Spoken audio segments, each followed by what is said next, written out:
የተወደዳችሁ የጤናን በዘዴ ተከታታዮች እንደምን ከረማችሁ? ምናልባት ለዚህ ፕሮግራም አዲስ ከሆናችሁ ስሜ ፋናዬ ደለሳ ይባላል። በጠቅላላ የሕክምና ሙያ ለ12 ዓመታት አገልግያለሁ። እዚህም አሜሪካን ሀገር የማህበረሰብ ጤና ትምህርቴን ካጠናቀቅኩ በኋላ በማህበረሰብ ጤና አማካሪነት በማገልገል ላይ እገኛለሁኝ። በዝግጅታችን እንደተለመደው በተደጋጋሚ የሚታዩ የጤና ችግሮች ላይ ትኩረት ሰጥተን እንወያያለን። ለዛሬ የመረጥኩላችሁ ርዕስ ከፍ ያለ የደም ግፊትን የሚመለከት ይሆናል። ይህንን በተመለከተ ዘርዘር ባለመልኩ አስፈላጊ የሆኑት ሀሳቦች ላይ ትኩረት ሰጥተን እንወያያለን። የደም ግፊትን በተመለከተ ከዚህ ቀደም ስር የሰደደ ህመምን ባቀረብኩበት ጊዜ አቅርቤያለሁኝ።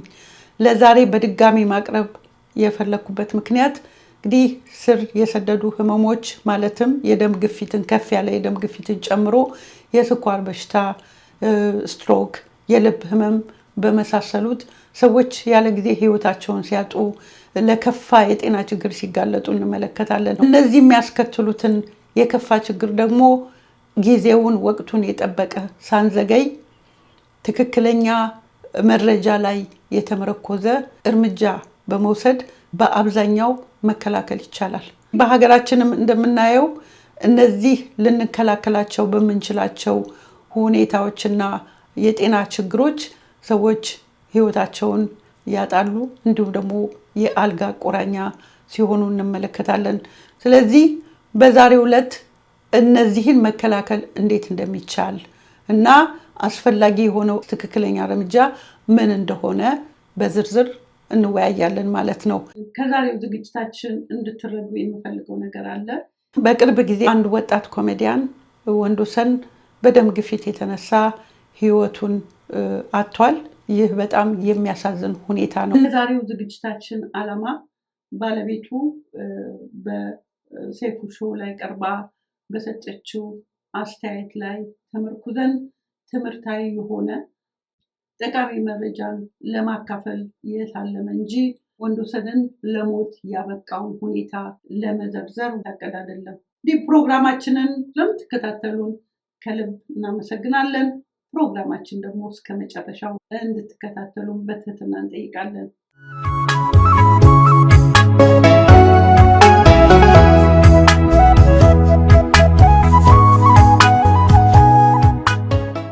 የደም ግፊት የሚፈጠረው እንዴት ነው የሚለውን እንመልከት።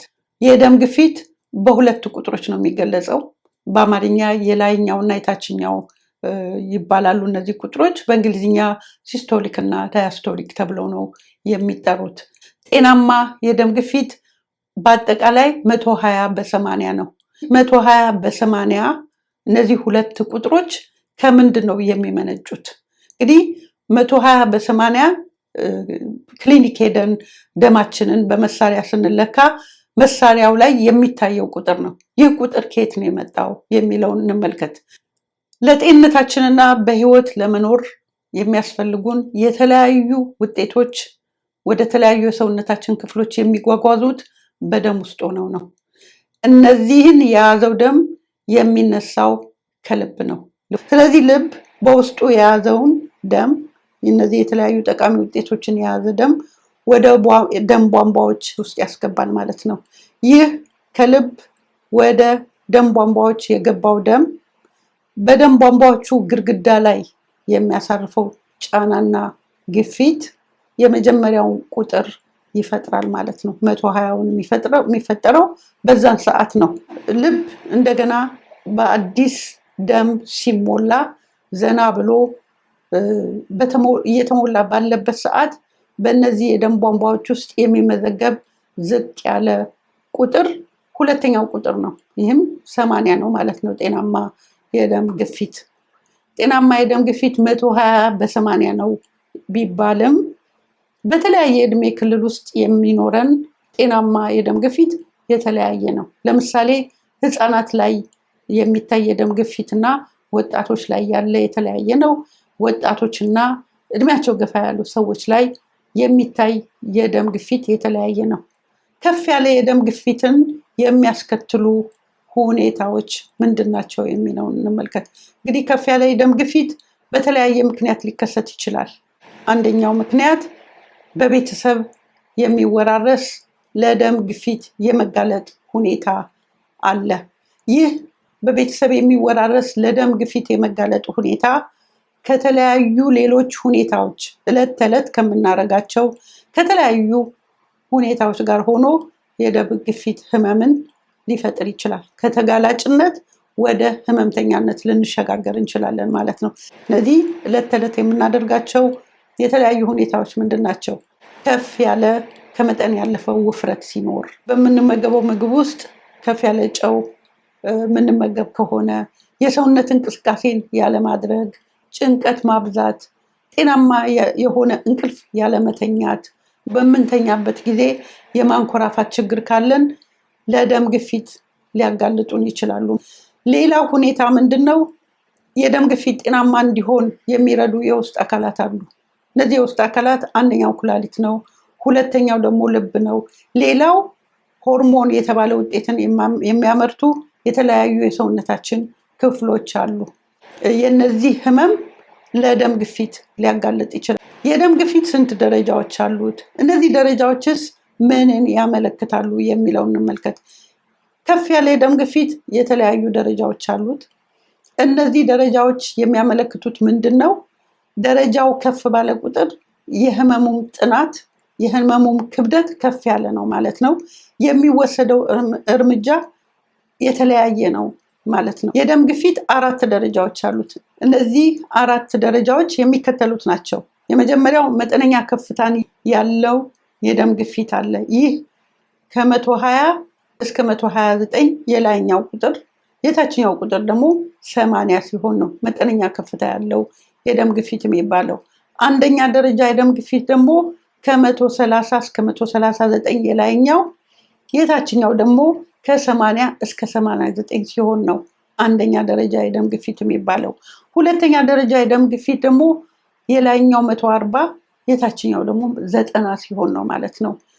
አስቸኳይ የሕክምና እርዳታ የሚያስፈልገው የደም ግፊት ደግሞ 4ኛው ደረጃ ነው።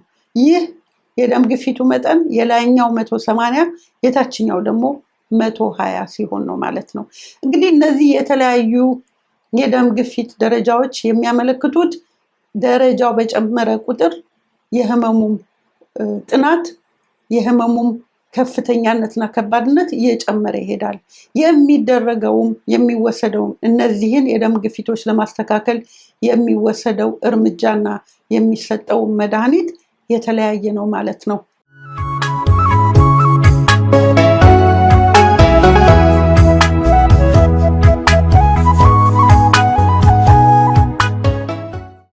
ለደም ግፊት የሚደረግ የህክምና እርዳታ ምን ላይ የተመረኮዘ ነው? የደም ግፊት የሚደረግ የህክምና እርዳታ ይህንን ለማስተካከል የሚወሰድ እርምጃ በደም ግፊቱ ደረጃና ከፍታ ላይ የተመረኮዘ ነው ማለት ነው። የዛሬውን ፕሮግራም እንዳዘጋጅ የተነሳሳሁበት ምክንያት በቅርብ አንድ ኮሜዲያን ወጣት ኮሜዲያን ወንዶሰን በደም ግፊት ምክንያት ህይወቱ አልፏል። እንግዲህ ባለቤቱ ስትናገር እንደሰማሁት ፕሬሸሩ ጨምሮ ነበር። ያው እንትን መድኃኒትን ውሰድ ምናምን ብለውት ነበር፣ የፕሬሸር መድኃኒት ማለት ነው። እና በጣም ይጨናነቅ ነበር በዛን ሳምንት ውስጥ በቃ ፕሬሸር የጨመረ ምናምን እያለ እንትን ይል ነበር። ያው መድኃኒቱን ተከታተላሉት፣ ግን እሱ መከታተል አልፈለገም። መውሰድ መድኃኒት በስፖርት አጠፋዋለሁ ምናምን እያለ ነበር ከጓደኞቹም ጋር እንትን ሲል የነበረው። እና ያው አጋጣሚ ሆኖ ዓርብ ዕለት አብረን ውለን ምን ብለን ቅዳሜ ሌሊቱን እንዲሁ ቁጭ አፈነኝ፣ ልቤ ላይ ነው የሚያፍነኝ እያለ። ይሄ በጣም አሳዛኝ ነው። እንደነገርኳችሁ አብዛኛውን ጊዜ ከፍ ያለ የደም ግፊትን ተከትሎ የሚከሰቱ የጤና ችግሮችን ወቅቱን የጠበቀ እርምጃ በመውሰድ ልናስተካክላቸው እንችላለን። ሁሉንም ባይሆን አብዛኛውን ልንከላከለው የምንችለው ነው። ስለዚህ ለደም ግፊት የሚደረግ መወሰድ ያለበት የህክምና እርዳታ መውሰድ ያለብን እርምጃ በደም ግፊቱ መጠን በደም ግፊቱ ደረጃ ነው እንጂ ሁሉም የደም ግፊት በአንድ አይነት መድኃኒት በአንድ አይነት እርምጃ አይስተካከልም ማለት ነው። እንግዲህ አንድ ሰው ከፍ ያለ የደም ግፊት ችግር ሲኖረው የሕክምና ባለሙያው ከፍ ያለ የደም ግፊት ህመም አለው ብሎ የሚወስነው አንዴ ብቻ የደም ግፊቱን በመለካት አይደለም። በተደጋጋሚ ከሁለቴ በላይ ለክቶ የሚደርስበት ድምዳሜ ነው ማለት ነው።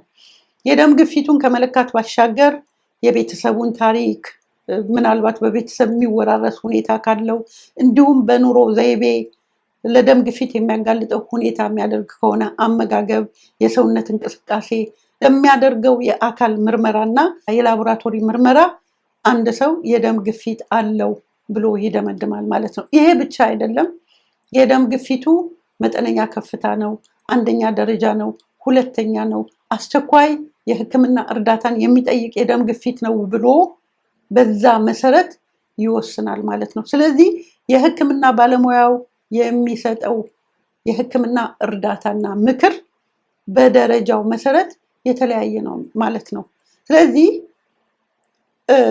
አንድ ሰው በስፖርት ብቻ ርዕሱ ላይ እንደተመለከታችሁት የዛሬው ዝግጅት በስፖርት ብቻ ያለ መድኃኒት የደም ግፊትን መቆጣጠር ይቻላል ወይ ነው የሚለው የዛሬው ርዕሳችን።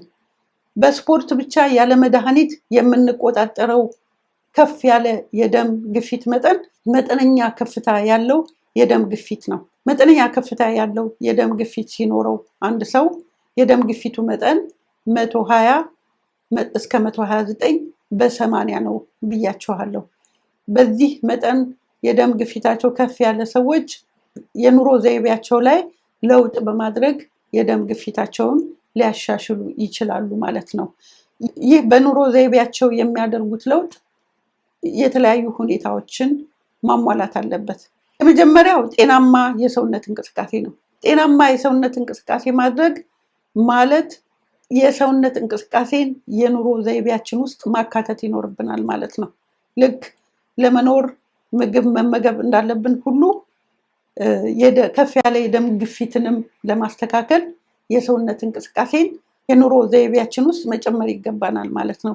ምን አይነት የሰውነት እንቅስቃሴ ነው ማድረግ ያለብን ለሚለው ከዚህ ቀደም የሰውነት እንቅስቃሴን በተመለከተ የሰራሁት ዝግጅት አለ። ያንን ሄዳችሁ ልትመለከቱ ትችላላችሁ። ነገር ግን ለአሁኑ ከፍ ያለ የደም ግፊትን ለማስተካከል የሚደረግ የሰውነት እንቅስቃሴ ለምሳሌ ወክ ማድረግ ነው፣ ብስክሌት መንዳት፣ ዋና መዋኘት፣ ይህንን የመሳሰሉ የሰውነት እንቅስቃሴዎች የደም ግፊትን ለማስተካከል የሚደረጉ የሰውነት እንቅስቃሴ ናቸው። ለምን ያህል ሰዓት፣ ለምን ያህል ቀን፣ በሳምንት ምን ያህል ደቂቃ ነው የሚለውን ሄዳችሁ እዛ የሰራሁት ፕሮግራም ላይ ማየት ትችላላችሁ። ሁለተኛው አመጋገባችንን ጤናማ ማድረግ ነው። አመጋገባችን ጤናማ ማድረግ ስንል ደግሞ የምንመገበው ቅባት ጤናማ መሆኑን ማረጋገጥ። ሁለተኛ በምግብ ውስጥ የምንጨምረው ጨው ወይ ጨውን ማስወገድ ወይንም ደግሞ በጣም መጠነኛ ማድረግ አስፈላጊ ነው። ሌላው ጭንቀትን በአግባቡ ማስተናገድ። ሌላው በቂ እንቅልፍ መተኛት ነው። የአልኮል መጠጥን መጠነኛ ማድረግ ነው። የሲጋራ ሱስን ማስወገድ። በማንኛውም ደረጃ ያለ የደም ግፊት ስር የሰደደ ህመም በመሆኑ የሕክምና ክትትል ያስፈልገዋል። የሕክምና ክትትል አንዱ በየወቅቱ በየጊዜው ሐኪም በወሰነው መሰረት ሐኪምን ማየት ሊሆን ይችላል። ይህ ደግሞ ሐኪምን ማየት በ6 ወር፣ በ4 ወር፣ በአመትም ሊሆን ይችላል። እንደ ህመሙ እንደ ደም ግፊቱ መጠን ማለት ነው። የሕክምና ባለሙያውን የምናየው ምናልባት በ6 ወር አንዴ ወይ በ4 ወር ወይ በአመትም ሊሆን ይችላል ብያቸዋለሁ። በዛ በቀጠሯችን መሀል ጤንነታችን መንከባከብ ያለብን እኛ ራሳችንን ማለት ነው። ስለዚህ ቀደም ብዬ የጠቀስኳቸውን ጤናማ የሆነ የኑሮ ዘይቤና ጤናማ የሆኑትን የደም ግፊቱን ለማስተካከል የሚወሰዱ እርምጃዎች በተጨማሪ የደም ግፊታችንን ራሳችን መለካት ይኖርብናል። ሁሉም ሰው የደም ግፊቱን መለካት ወይ የደም ግፊት መሳሪያ እቤቱ ሊኖረው አይችልም። ቢኖር ጥሩ ነው። ምክንያቱም ቢያንስ ከአንዴ እስከ 2 የደም ግፊታችንን መጠን በሳምንት መለካት ይኖርብናል። ይህንን ለክተን መመዝገብ ይኖርብናል። እኛ ራሳችን መለካት ካልቻል ወይ ክሊኒክ ወይ ፋርማሲ ወይ የደም ግፊት እንደየሀገሩ ሁኔታ የደም ግፊት የሚለካበት ቦታ አለ። እዛ ሄደን መለካት ይኖርብናል። ይህንን የለካነውን መዝግበን ይዘን በቀጠሯችን ቀን ለሕክምና ባለሙያው ማሳየት ይኖርብናል። ይህ በጣም አስፈላጊ ነው። አስፈላጊ የሆነበት ምክንያት ምንድነው? የሕክምና ባለሙያው በቀጠሮ ቀን መረጃን የሚጠይቀው ከናንተ ነው። እናንተን ስለ በሽታው መረጃ እንዴት ነው፣ እንዴት ተሰማሁት፣ ምን ለውጥ አለ፣ ምን አዲስ ነገር አለ ብሎ የሚጠይቀው መረጃውን ከናንተ ነው የሚጠይቃችሁ። ልክ መረጃ እንደምትሰጡት ሁሉ የደም ግፊታችሁንም ታሪክ ማወቅ ያለበት ከናንተ ነው። ምክንያቱም የደም ግፊት የሚለካላችሁ ያን ቀን አንድ ጊዜ ብቻ ነው። የቀጠሮ ቀን ነው የምትለኩት። ነገር ግን በቀጠሮ መሃል ያለውን የደም ግፊት የሚያየው እናንተ መዝግባችሁ ከሰጣችሁት ቁጥር ነው የሚያየው ማለት ነው። ያንን የሕክምና ባለሙያው ማየቱ በጣም ጠቃሚ ነው። ምክንያቱም ለምሳሌ ዝቅተኛ ደረጃ ላይ ያለ የደም ግፊት እንደዛው ዝቅ ያለ ደረጃ ላይ ሊሆን ይችላል፣ ወይንም ደግሞ የደም ግፊቱ ጨምሮ ሊሆን ይችላል፣ ያልተስተካከለ ሊሆን ይችላል።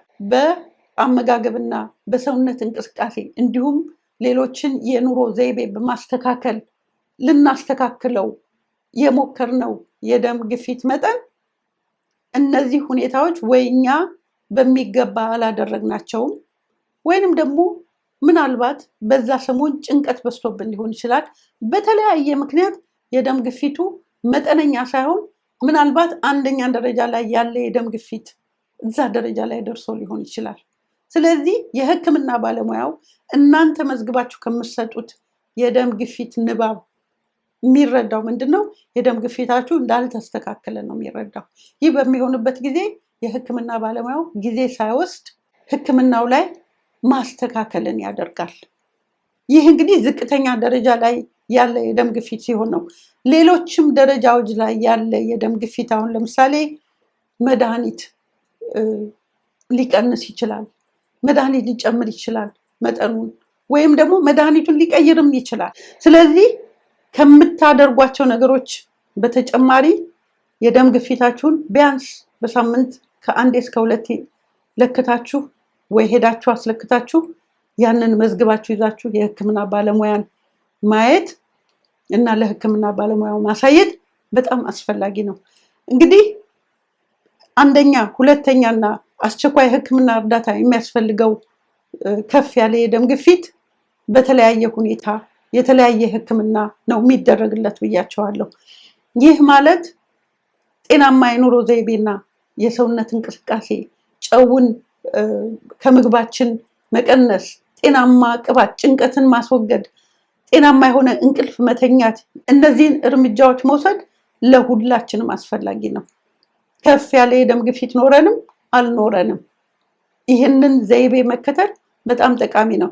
ስለዚህ ሌሎች አንደኛ ደረጃ፣ ሁለተኛ ደረጃና አስቸኳይ ሕክምና እርዳታ የሚያስፈልጋቸው የደም ግፊት አይነቶችም ጤናማ የኑሮ ዘይቤን መከተል አለባቸው። ከሚወስዱት የሕክምና እርዳታ ከሚወስዱት መድኃኒት ባሻገር ሌላው ሕክምና ባለሙያ ያዘዘውን መድኃኒት ሕክምና ባለሙያን ሳናማክር መቀየር፣ መቀነስ፣ መተው በጣም ጉዳቱ በጣም ከፍተኛ ይሆናል ማለት ነው። በተጨማሪም ደግሞ ጥያቄ ሲኖር ለምሳሌ የሕክምና ቀጠሮ መድኃኒት ለመውሰድ ወይ ፕሪስክሪፕሽን ለመውሰድ ብቻ አይደለም የሚካሄደው። ጥያቄ ካለ ጥያቄያችሁን ጽፋችሁ እንዳትረሱት በቀጠሯችሁ ቀን የሕክምና ባለሙያችሁን መጠየቅ ትችላላችሁ።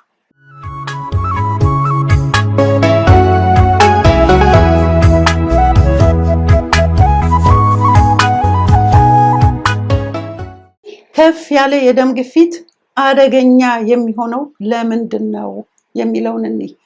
ከፍ ያለ የደም ግፊት ህመም ነው። ህመም ደግሞ አደገኛ ነው። ነገር ግን ከፍ ያለ የደም ግፊትን የበለጠ አደገኛ የሚያደርገው ምንድነው? አንድ ሰው ከፍ ያለ የደም ግፊት እያለው የዕለት ተዕለት ስራውን ሳያቋርጥ ለበርካታ ወራት ለብዙ ዓመታት ሊኖር ይችላል፣ የደም ግፊት እያለው ማለት ነው። ምክንያቱም የደም ግፊት ወይ መጠነኛ የህመም ስሜት ሊኖረው ይችላል ወይም ደግሞ ምንም የህመም ስሜት የማያሳይ የደም ግፊት ሊኖር ይችላል ማለት ነው። ይህ ማለት ታዲያ የደም ግፊቱ የህመም ስሜት ባይኖረውም ባያሳይም የውስጥ አካላት አይጎዱም ማለት አይደለም። የደም ግፊት ኩላሊትን ይጎዳል፣ ልብን ይጎዳል፣ የተለያዩ የሰውነታቸው ውስጥ አካላትን ይጎዳል። ይህ በሚሆንበት ጊዜ ሀርት አታክ፣ ስትሮክ የሚባሉት ወይም ደግሞ የኩላሊት መዳከም የሚባሉት የጤና ችግሮችን ያስከትላል ማለት ነው። በተደጋጋሚ የምንሰማው ለምሳሌ ገሌ በድንገት ሀርት አታክ እኮ በድንገት ያዘው፣ እሱም ደግሞ ማታ አልጋው ላይ ሞቶ ተገኘ የሚባለውን ታሪክ በተደጋጋሚ እንሰማለን። ይህ ድንገተኛ ሞት ወይ ድንገተኛ ህመም አይደለም። ተደብቆ የነበረ የደም ግፊት ስትሮክ ያስከትላል፣ ሀርት አታክን ሊያስከትል ይችላል፣ ሌሎች ህመሞችን ያስከትላል ማለት ነው። ስለዚህ በዕለቱ የተከሰተው ሁኔታ ነው እንጂ ድንገተኛ በሽታው ድንገተኛ አይደለም። ምክንያቱም የደም ግፊት የህመም ምልክት ሳይኖረው ለወራት ወይም ለዓመታት አብሮን ሊኖር ስለሚችልና እንደዛ አይነት የጤና ችግር ስለሚያስከትል ማለት ነው። እንግዲህ በመጨረሻም በሶሻል ሚዲያ የምንሰማው ሁሉም ስህተት አይደለም፣ ሁሉም ትክክል አይደለም። ሚዛናዊ በሆነ መንገድ ትክክለኛ መረጃ ላይ የተመሰረተ አመለካከት እንዲኖረን ይህንን ማድረግ ያስፈልገናል። የምናገኘውን መረጃ በብቁ መመርመርና በዚህ ላይ የተመረኮዘ እርምጃ መውሰድ በጣም አስፈላጊ ይሆናል ማለት ነው። የተወደዳችሁ የፕሮግራማችን ተከታታዮች ለዛሬ ያዘጋጀንላችሁ በዚህ ይጠናቀቃል። ስላዳመጣችሁን ከልብ እናመሰግናለን። በሚቀጥለው ሌላ ጠቃሚ ዝግጅት ይዘንላችሁ እንቀርባለን። ደህና ሁኑ። ጤና ይስጥልኝ።